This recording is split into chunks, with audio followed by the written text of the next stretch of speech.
با خود به سبب این سان گشتم معتبر.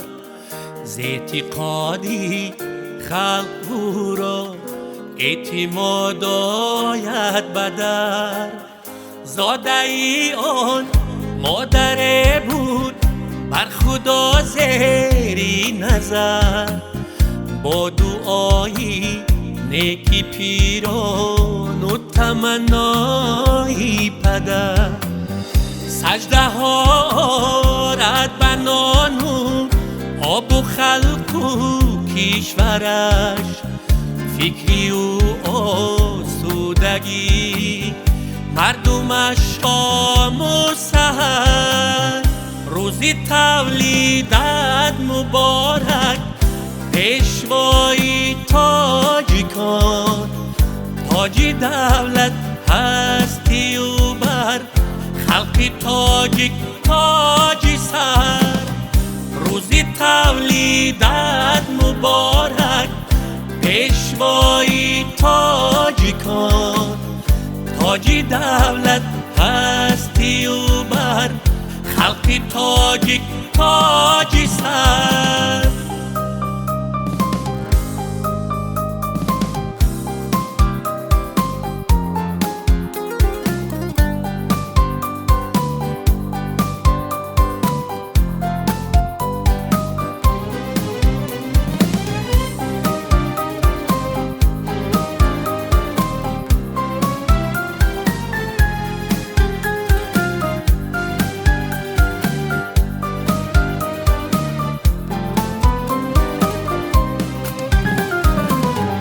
آبروی ملتی تاجیک را کرد بود و چند.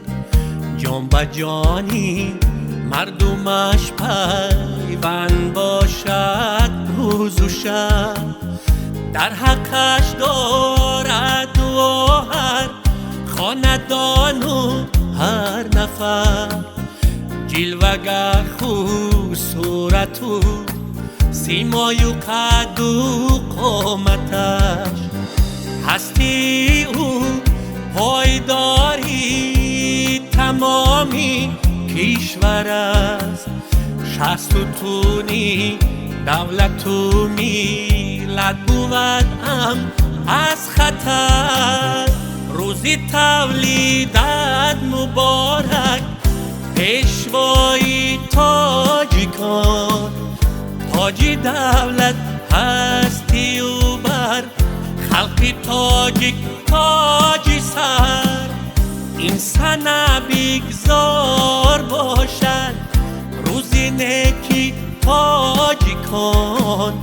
دوستان را ای نهانی ما بدانند این خبر. روزی تولیدت مبارک پیشوای تاجیکان. تاجی دولت هستی و بر خلق تاجیک تاجی سر.